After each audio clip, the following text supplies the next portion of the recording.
Pour gérer les urgences sanitaires conformément au règlement sanitaire international RSI de 2005, le Mali doit disposer des textes législatifs et réglementaires qui établissent des capacités nationales de base pour détecter, évaluer et signaler les événements, ainsi que pour répondre rapidement aux risques pour la santé publique. Ces instruments juridiques qui doivent couvrir la coopération avec l'Organisation mondiale de la santé, la désignation d'un éventuel point focal national et des mesures de santé publique au point d'entrée ont été techniquement finalisés et validés lors d'un atelier de 3 jours tenu du 19 au 21 août 2025 dans la salle de conférence de l'Institut national de santé publique UNSP. Nous sommes dans une activité de 3 jours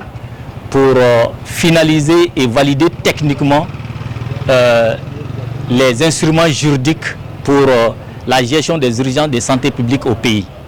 sous les instructions des hautes autorités, en l'occurrence le ministre de la Santé et du Développement social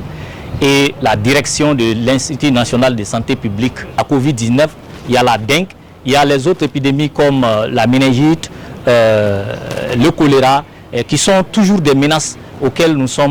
devrons faire attention pour en tout cas éviter et minimiser au maximum les effets collatéraux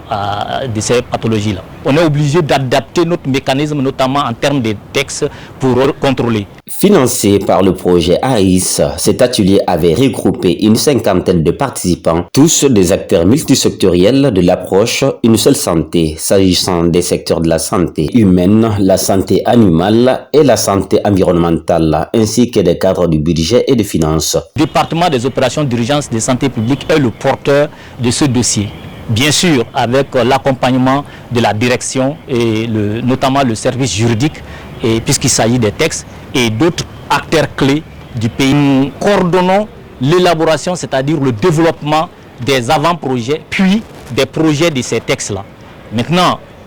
ces projets-là sont vus et sont soumis à l'appréciation du cabinet du ministère de la Santé qui probablement pourra faire une réunion de cabinet élargie au cours de laquelle ils pourront donner les dernières instructions nous permettant de peaufiner les documents. La validation de ces avant-projets de loi et de décret pour la gestion des urgences sanitaires au Mali, conformément au RSI 2005, constitue une avancée majeure dans la politique de prévention des risques de maladies au Mali, qui s'articule autour de plusieurs axes, incluant le soin de santé primaire, la vaccination, la lutte contre les vecteurs, l'amélioration de l'hygiène, la sensibilisation de la population et la mise en place des stratégies de santé publique adaptées au contexte. Une fois adoptée, elle est multisectorielle également, cette mise en œuvre, puisqu'il s'agit d'une loi qui cadre la gestion des urgences de santé publique dans le pays. Et ces urgences de santé publique-là, les acteurs qui sont impliqués